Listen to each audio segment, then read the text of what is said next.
በስመ አብ ወወልድ ወመንፈስ ቅዱስ አሐዱ አምላክ አሜን። በክርስቶስ ወንድሞቼ እህቶቼ ሆናችሁ እንደምን ከረማችሁ? እንደምን ሰነበታችሁ? በቸርነቱ የጠበቀን የእድሜ ደሃ ላደረገን የአባቶቻችን የነቢያት አምላክ የሐዋርያት አምላክ ልዑል እግዚአብሔር ስሙ ከአጽናፍ እስከ አጽናፍ የከበረ የተመሰገነ ይሁን። እንደምን ከረማችሁ? እንደምን ሰነበታችሁ? እንደምን ዋላችሁ? እግዚአብሔር ስም የተመሰገነ ይሁን። ይህን ቃል አሁን የምትሰሙ ባላችሁበት ሰላም እግዚአብሔር ይድረሳችሁ። ዛሬ ጥቂት ነገር እግዚአብሔር ያስተምረናል። ወንድሞቼ ከእግዚአብሔር ጋር ጥቂት ደቂቃ ወስዶ ሁል ጊዜ መቀመጥ እንዴት መልካም ነገር መሰላችሁ። ትንሽ ደቂቃ፣ ቀኑ 24 ሰዓት ነው፣ ሳምንቱ 7 ቀን ነው። ግን ጥቂት ደቂቃ ወስዶ እንዲህ ፊት ለፊቱ አጠገቡ ቁጭ ብሎ እግዚአብሔር ብዙ ነገር ያስተምራልና ጥቂት ነገር እኔና እናንተን ያስተምራል። ዛሬም እግዚአብሔር የሚገርማችሁ አንድ የሚያስተምር ልጆቼ ሆይ ቃሉን በቃሉ ቁጭ ስትሉም ስትተኙም ስትነሱም ቃሉን አሰላስሉት ይላል። እሷን ነገር ነው። በዚህ በዘዳግም ምዕራፍ 6 ላይ እንደዚህ ይላል። እንግዲህ ይህንን ማነሳላችሁ መሰረታዊ ነጥቤ ምንድነው? ኑ እስቲ በእግዚአብሔርን ቃል እንነጋገር፣ ኑ እስቲ የእግዚአብሔርን ቃል እንጨዋወት ስል ነው። እንጨዋወት ስል የእግዚአብሔር ቃል መቀለጃ ነው ለማለት ሳይሆን እንጨዋወት፣ እንነጋገር። ለምን ራሱ እግዚአብሔር ልጆቼ ሆይ የእግዚአብሔርን ቃል ስትቀመጡ፣ ስትቆሙ፣ ስትሄዱ፣ ስትተኙ፣ ስትነሱ ተጫወቱበት፣ ተነጋገሩት፣ በልባችሁ ጽላት ጻፉት ስለሚል ነው። እና አሁንም እስቲ ቃሉን ትንሽ እናስበው፣ ቃሉን እናሰላስለው በሚል ነው እንግዲህ። እና እግዚአብሔር ቃል በዚህ እንዳልኳችሁ በዘዳግም ምዕራፍ 6 ቁጥር 6 ላይ ቃሉን ተጫወቱት ይላል። የእግዚአብሔርን ቃል ተጫወቱት። ወንድሞቼ በደንብ አድርጋችሁ ስሙኝ። የእግዚአብሔርን ቃል ተጫወቱት ይላል። እንደዚህ ይላል በዘዳግም ምዕራፍ 6 ቁጥር 6 ጀምሮ፣ እስራኤል ሆይ ስማ፣ አምላክ እግዚአብሔር አንድ እግዚአብሔር ነው። በደንብ አድርገህ ስማ እስራኤል፣ አምላክ እግዚአብሔር አንድ እግዚአብሔር ነው። እሱ እግዚአብሔር በፍጹም ልብህ፣ በፍጹም ኃይልህ፣ በፍጹም ነፍስህ ውደደው። ደግሞም የእግዚአብሔርን ቃል በልብህ ጽላት እንዲጻፍልህ፣ ስትቆምም፣ ስትተኛም፣ ስትነሳም፣ ስትጓዝም እሱን ቃል ተጫወተው ወይም ተጫወቱት ይላል። ላንብብላችሁ። እስራኤል ሆይ ስማ፣ አምላካችን እግዚአብሔር አንድ እግዚአብሔር ነው። አንተም አምላክ እግዚአብሔርን በፍጹም ልብህ፣ በፍጹም ነፍስህ፣ በፍጹም ኃይልህ ውደድ። እኔ ዛሬ ለአንተ የማትዛት ቃል ይቺ ነች። ይህንን የእግዚአብሔርን ቃል እስራኤል ስማ፣ ይህንን የእግዚአብሔርን ቃል ለልጆችህ አስተምራቸው። በቤትህ ስትቀመጥ፣ በመንገድህ ስትሄድ፣ ስትተኛ፣ ስትነሳ ይህን የእግዚአብሔር ቃል ተጫወተው። በእጅህ ምልክት አድርገህ ሰረው። ቃሉ በእጅህ ምልክት አድርገህ ሰረው። በዓይኖችህ መካከል እንደ ክታብ ይሆንልህ። በቤትህ መቃኖች፣ በደጃፎች በሮች ላይ ጻፈው። እስራኤል ሆይ አደራ። በነገራችን ላይ አባታችን ሙሴ ሕዝበ እስራኤልን ከግብፅ አውጥቶ ወደ መልካሚቷ ምድር በወሰዳቸው ሰዓት ያደራ ቃሉ ነው። ልጆቼ አደራ፣ እኔ አሁን የምነግራችሁን የእግዚአብሔርን ቃል አደራ ለልጆቻችሁ አስተምሩት፣ እናንተም በልባችሁ ጻፉት፣ ይጠቅማችኋል። ነገ እየዘረዘራችሁ የምትጠቀሙበት ቀን ይመጣል፣ ክፉ ቀን ይመጣል። እዛን ቀን ቃሉን ከሌላችሁ አደጋ አለው። ነገር ግን ዛሬ ተጠንቅቃችሁ ቃሉን በውስጣችሁ ብትሞሉ ነገ ኃይለኛ ዶፍ በመጣ ጊዜ መቆም ትችላላችሁ ይላል። የሚደንቅ ነው። እውነት እኮ ነው ወንድሞቼ። በኋላ ላይ ሲፈልጉት ከየት ይመጣል? ካልሞላ። የሞላ ይፈሳል፣ ካልሞላ ግን አስቸጋሪ ነው። ስለዚህ ለዚህ ነው ዛሬም ጥቂት ደቂቃዎች ወስደን ያደላቸው ሰዎች ወይም ከእግዚአብሔር ጋር ትንሽ ጸሎት አድርገው ቁጭ ብለው ዛሬ ቀኔ እንዴት ነበረ፣ ከእግዚአብሔር ጋር የነበረኝ ውሎ እንዴት ነበረ ብሎ ቁጭ ሰከን ሲባል መልካም ነው ወንድሞቼ።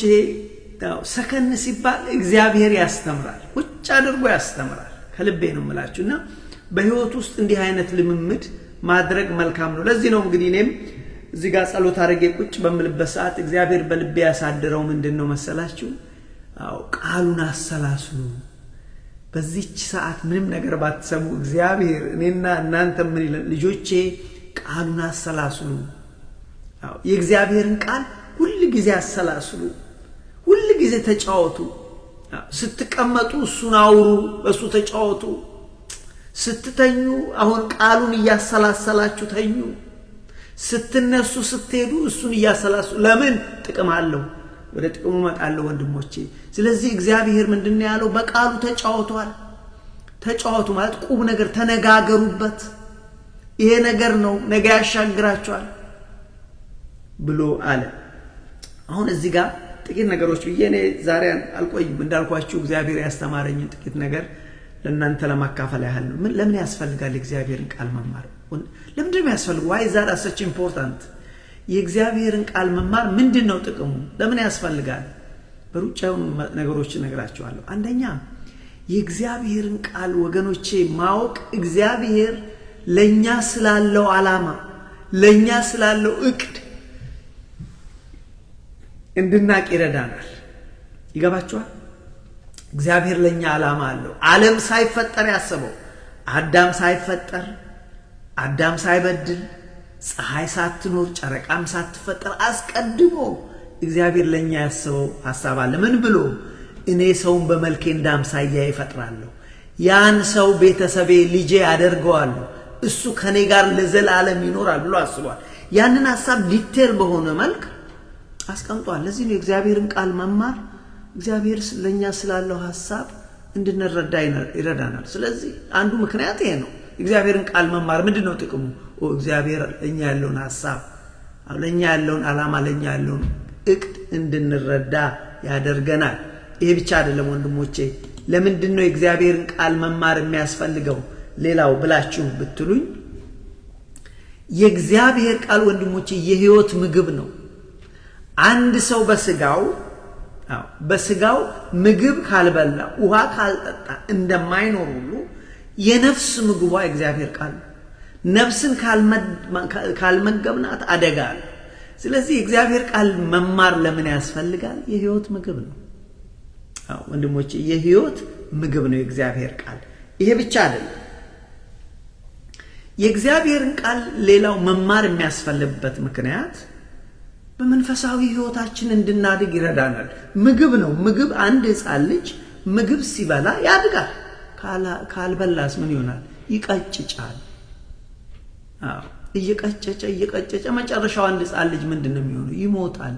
እንደዛው ወገኖቼ የእግዚአብሔርን ቃል ካልተመገብን ከመሞት አንድ ነው። ዛሬ እኮ ቤተክርስቲያን እኮ የገጠማት መሰረታዊ ነገር ዋናው አንዱ ነገር እኮ ወገኖቼ ባላንስ የሆነ የእግዚአብሔርን ቃል እንደሚገባ ስላልበላን። ስለዚህ ዛሬ አንድ ሰው እንደዚህ ነው ሲለን እንደዚህ እንሆናለን፣ አንድ ሰው እንደዚህ ነው ሲለን እንደዚህ እንሆናለን። ስለዚህ የእግዚአብሔር ቃል ጥቅሙ አንድም የእግዚአብሔርን ሐሳብ የእግዚአብሔርን ዓላማ እንድንረዳ ያደርገናል። ሁለትም የእግዚአብሔር ቃል የህይወት ምግብ ነው። የህይወት ምግብ ነው። ስለዚህ ልክ ለስጋችን ምግብ እንደሚያስፈልገን ለነፍሳችን የእግዚአብሔር ቃል ያስፈልጋል። ሶስተኛው ጥቅሙ ምንድነው? የእግዚአብሔር ቃል ወንድሞቼ ሌላው ጥቅሙ በመንፈሳዊ ህይወት ማደጋል እንድናድግ ይረዳናል። የእግዚአብሔርን ቃል ካልተማርን ካልተመገብን በመንፈሳዊ ህይወታችን አናድግም። ልክ ምግብ አንድ ሕፃን ልጅ ምግብ ካላገኘ እንደሚሞት ሁሉ እኛም መሞታችን አይቀርም ማለት ነው። ሌላው የእግዚአብሔር ቃል ጥቅሙ ወንድሞቼ በእምነታችን ስር ሰደን እንድንቆም ይረዳናል። አንድ ሰው በእምነቱ ስር ሰዶ እንዲቆም እንዳይወላውል በንፋስ ባውሎ ንፋስ እንዳይወሰድ የሚረዳው የእግዚአብሔርን ቃል እንደሚገባ ካወቀ ስር ሰዶ ጸንቶ መቆም ይችላል። አለበለዚያስ ማዕበል ይነሳል፣ ንፋስ ይነሳል። በዛን ጊዜ ንፋስ በተነሳ ሰዓት በቀላሉ ያ ንፋስ ሊወስደው ይችላል ማለት ነው። ለዚህ ነው መድኃኒታችን ኢየሱስ ክርስቶስም ስለ እግዚአብሔር ቃል ሲነገር በአሸዋ ላይ የሰራር ሰው መስሎ ተናግሯል። በተለይ እሱ ደግሞ ቃሉን ተማሩት፣ ከተማራችሁበት ደግሞ በህይወት ኑሩበት፣ አለበለዚያ ምን ትመስላላችሁ? ቃሉን በአሸዋ ላይ እንደሰራ ሰው አይነት ትሆናላችሁ። ነገር ግን የእግዚአብሔርን ቃል የተማረ ሰው ተምሮ በሚቻለው መጠን በሕይወት የሚኖርበት ሰው ቤቱን በአለት ላይ እንደመሰረተ ነው። ክፉ የሆነ አውሎ ንፋስ መታው፣ አለት ላይ ስለተመሰረተ አልወደቀም። ነገር ግን በአሸዋ ላይ በድቡሽቲ ላይ የሆነ ከሆነ ግን ወዲያው ይዞት ይሄዳል። ስለዚህ ምንድነው ነጥባችን? የእግዚአብሔርን ቃል ለምን እንማራለን ብለን ብንል ወገኖቼ ስር ሰደን ጸንተን እንድንቆም ይረዳናል። እንዳንጠፋ ይረዳናል። የሚያጠፋ ብዙ ትምህርት አለና። ሌላው የእግዚአብሔርን ቃል መማር ጥቅሙ የእግዚአብሔርን ትእዛዝ፣ ሕጉን፣ ሥርዓቱን እንድናውቅ እንድናከብረው ይረዳናል። አሁን እኮ አንዱ ችግራችን ያለማወቃችን ነው። አድርጉ የተባልነውን አናደርግም፣ አታድርጉ የተባልነውን እናደርጋለን። አታድርጉ የተባልነውን አንተው እናደርገዋለን። ስለዚህ ይሄ ከምን የመጨ ነው? ትእዛዙን የእግዚአብሔርን ቃል ትእዛዙን እንድናቅ ይረዳናል ማለት ነው። የእግዚአብሔርን ቃል እንድናቅ ይረዳናል።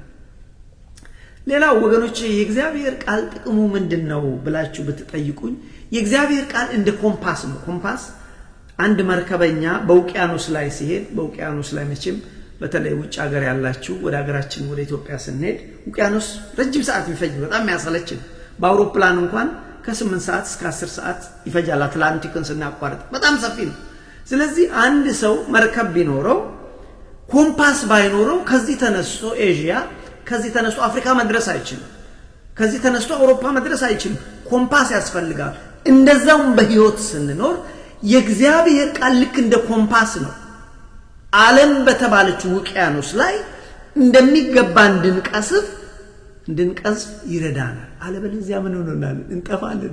አንድ ሰው ወገኖች መርከብ ኖሮት ውቅያኖስ ላይ ያለ ኮምፓስ ቢሆን ምን ይሆናል? ጠፍቶ ይቀራል። ሲባዝን መጨረሻ ላይ ወንድሞቼ ነዳጁን ጨርሶ ውቅያኖስ ላይ ይጠፋል። ነገር ግን አቅጣጫ ጠቋሚ ኮምፓስ ካለው ግን መነሻ እዚህ ጋር ነው፣ መድረሻ እዚህ ጋር ነው ብሎ ያቃል።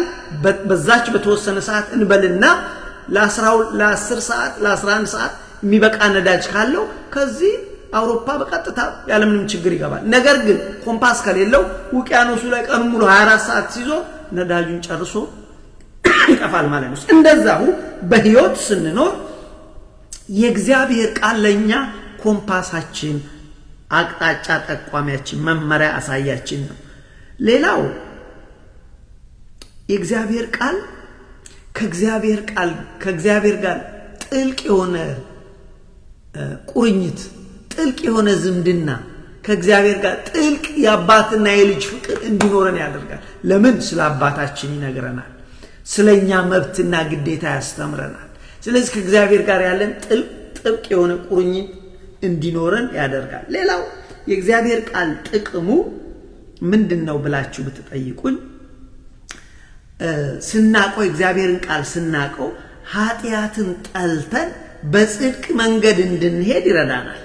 ይሄ ሌላው ጥቅሙ ነው። የእግዚአብሔርን ቃል ማለት ኃጢያትን ጠልተናት አውቀናት ጠልተናት በተቃራኒ ደግሞ በጽድቅ ጎዳና እንድንሄድ እንድንጓዝ ይረዳናል። ሌላው የእግዚአብሔርን ቃል ማወቅ ጥቅሙ ከውሸተኛ ትምህርቶች እንድናመልጥ ይረዳናል። ብታምኑም ባታምኑ በዚህ ዘመን ከሚገባው በላይ ውሸተኛ ትምህርት አለ። በዓለም ላይ እየተዘራ ነው። በቤተ ክርስቲያን ውስጥ ተዘርቶ እየበቀለ ነው። ስለዚህ እሱን ለመለየትና ጸንቶ ለመቆም እውነተኛውን የእግዚአብሔርን ቃል ማወቅ ግዴታ ነው። ስለዚህ ከሐሰተኛና ሰይጣናዊ ከሆነ ትምህርት እናመልጥ ዘንድ የእግዚአብሔርን ቃል ማወቅ ይጠቅመናል። ልክ እንደ ጋሻ ነው። ለዚህ ነው ኤፌሶን 6 ላይ ይነግረናል እኮ ልክ እንደ ጠሩር፣ ልክ እንደ ጋሻ እግዚአብሔርን ቃል ተሞሉ፣ ክፉ ቀን ሲመጣ ጸንታችሁ መቆም ትችሉ ዘንድ እኮ ነው የሚለው። ስለዚህ የእግዚአብሔርን ቃል ጥቅሙ ምንድነው ብለን ብንል ከሐሰተኛና ሰይጣናዊ ትምህርት እናመልጥ ዘንድ ይረዳናል። ሌላው መጨረሻ ላይ የእግዚአብሔርን ቃል ማወቅ ጥቅሙ ምንድነው ብለን ብንል ተስፋችንን ወገኖች የክርስትና ህይወት የተስፋ ህይወት ነው። ቅዱሳን አባቶቻችን አሁን እና አብርሃምና ይስሐቅና ያዕቆብ እንኳን ሰማያዊቷ ኢየሩሳሌምን እየናፈቁ በሩቅ ተሳልመዋት አለፉ ነው የሚለው። ለኔና ለናንተ ደግሞ በወንጌል አማካኝነት እግዚአብሔር ለኔና ለናንተ ያዘጋጃትን ሰማያዊት ሀገራችንን ራሱ እግዚአብሔር ተስፋችንን እንድናውቅ ይረዳናል። ስለዚህ ተስፋችንን ጥርት ፍንትው አድርገን እንድናውቅ ይረዳናል ማለት ነው። አሁን እንግዲህ ቃሉን ታዲያ እንዴት አድርገን እንማረው? የእግዚአብሔርን ቃል ለመማር ወገኖች ምንም ጥያቄ የለም። ኦብቪየስሊ ቤተክርስቲያን ሄደን እንማራለን። ግን ቤተክርስቲያን የምንማራት የእግዚአብሔር ቃል እቺን ያህል ነች፣ እቺን ያህል ትንሽ ነች። በሰፊው በግላችን መማራለን። እንዴት አድርገን? አንደኛ በራሳችን አሁን በዘመኑ የሰጠ ነው የእግዚአብሔር ቃል አለ በየዌብሳይቱ፣ እሱን በመስማት ቃሉን በማንበብ ደግሞ ከሁሉ የበለጠ ይሄ ከወንድሞች ጋር ህብረት በማድረግ ቃሉን አብረን የምንጫወተው ሰው ቢኖረን እንዴት ጠቃሚ መሰላችሁ። ከእግዚአብሔር ጋር ሁሉ የምታወሩት ሰው ካገኛችሁ በጣም መታደል ነው። ሲሆን መንፈሳዊ አባት ሁሉ ጊዜ የምታወሩት የምትጠይቁት ቢኖራችሁ ጥሩ ነው።